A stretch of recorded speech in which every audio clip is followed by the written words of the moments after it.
still, because I still feel like poo, but hey, there's not much I can do about that with a cold.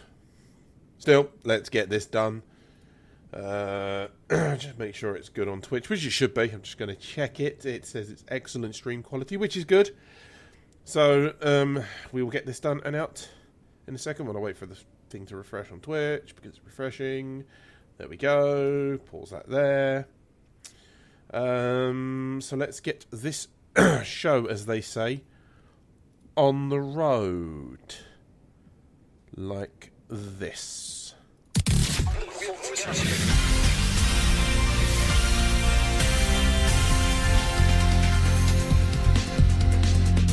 You're listening to the New Eden update for Friday, February 12th, 2016. I'm Wiggles, and here's a roundup of a few stories from around New Eden. We start today with a post on crossing zebras about the Imperial March in Quirius. Quote, on February 9th, after a grueling 5-hour battle between Imperium forces and the members of the Clever Girl Coalition, the Imperium was able to secure a station in the Northern Army's capital system in the Quirius region. The Imperium forces were composed of mainly the Karma Fleet Corporation, the Space Violent SIG, and an unknown group of costumed hooligans led by Asher Elias. Pilots from Brave, Pandemic, Horde, and Northern Army made up the majority of the representatives from the Clever Girl Coalition. The first night that the Imperium forces went out and tried to reinforce a POS to set up a fight, we noticed that after shooting it for an hour or so, bombers and feroxes, the shields were down to 23%. Our pilots groaned in almost unison. The tower did not have strontium, so it would not be reinforced. We had to kill it, which meant at least another hour of shooting at the shield and the armour, and then finally destroying the structure. We were later told that the moon was anchored to what was an R-64 worth a few billion ISK a month. Was there the future hold for Imperium assets in the Quirius? I don't know. Unfortunately, it has been, for the most part, a well-received deployment. Karma Fleet has been able to field first-time FCs, several first-time FCs, including myself, and has been able to get fights, seemingly against similar people in a similar place in the game. Hopefully the other side is having fun too, and it doesn't mind us crashing on their collective couches too much. Next we go to the Matani.com for a post about a fight in JA5 TAC IX, where a Leviathan was lost.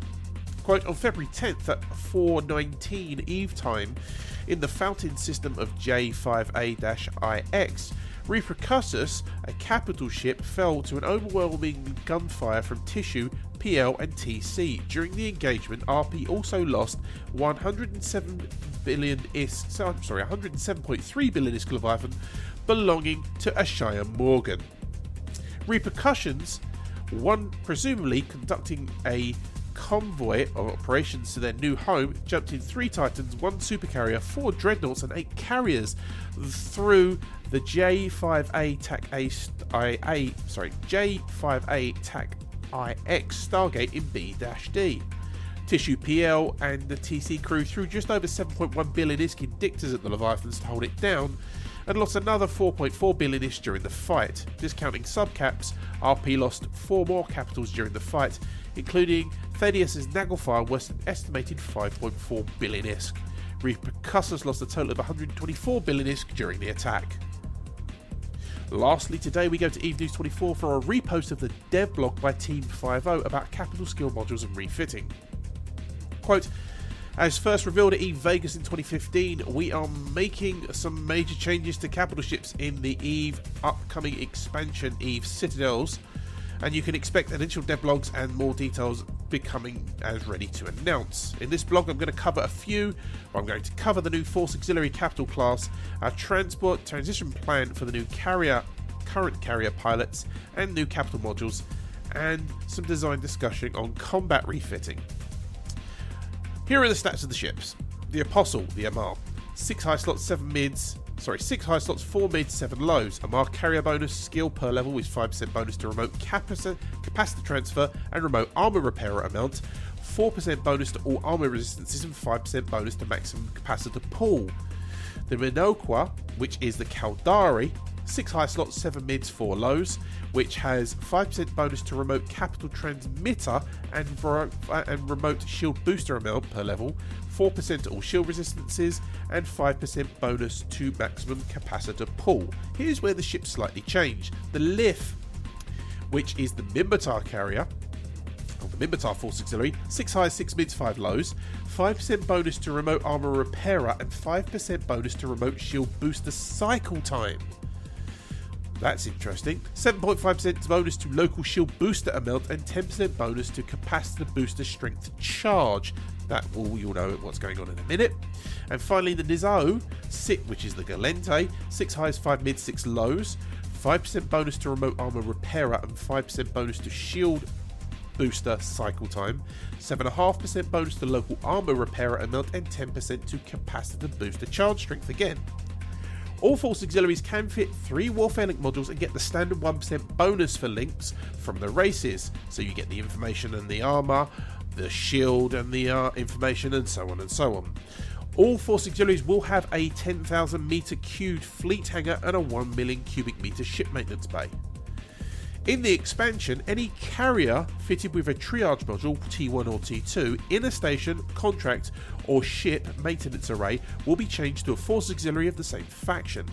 Any carrier with a triage module fitted T1 or T2 in space will be changed to a Force Auxiliary of the same faction, and its drones and fighters will be moved to its owner's home station. Force Auxiliary Blueprint Originals will be available on the market. You'll only require fighter skill to use the light support and heavy fighters. The fighter bomber skill will be renamed to heavy fighters and give bonuses to heavy fighter squadrons. Heavy fighter squadrons will only be launchable by super carriers, however.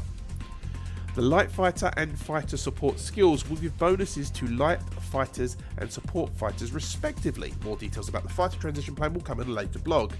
And also, rejoice, no more Force Auxiliary skills. The original plan to introduce a new dedicated skill has been scrapped after player feedback, and we decided to go in another direction. Force Auxiliaries will instead use a renamed carrier skill, and if you've already purchased and trained the skill, you'll get a purchase price refund, and any skill points will be refunded.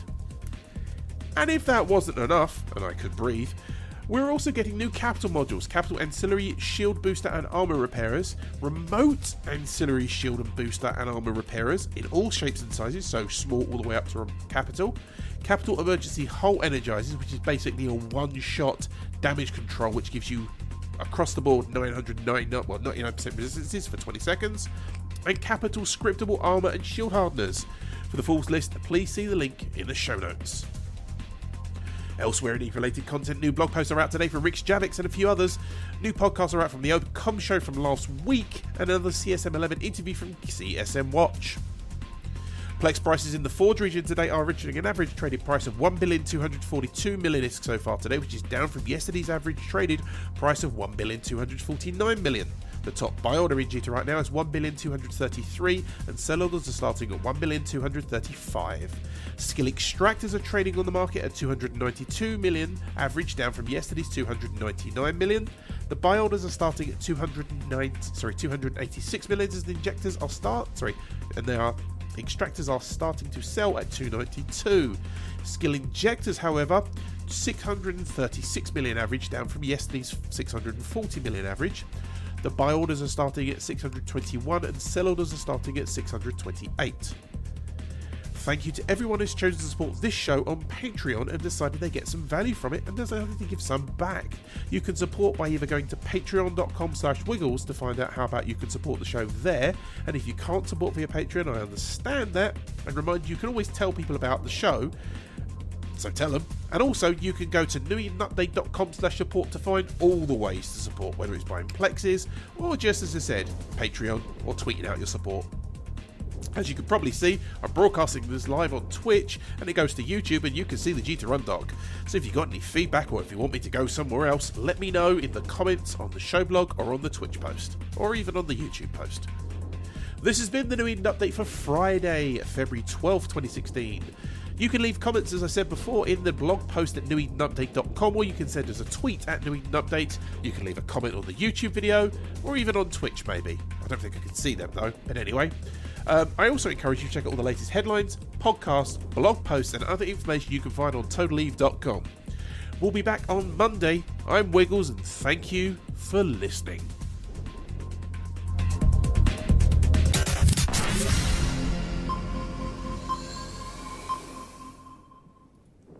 Right, that's done. Bye-bye, Twitch.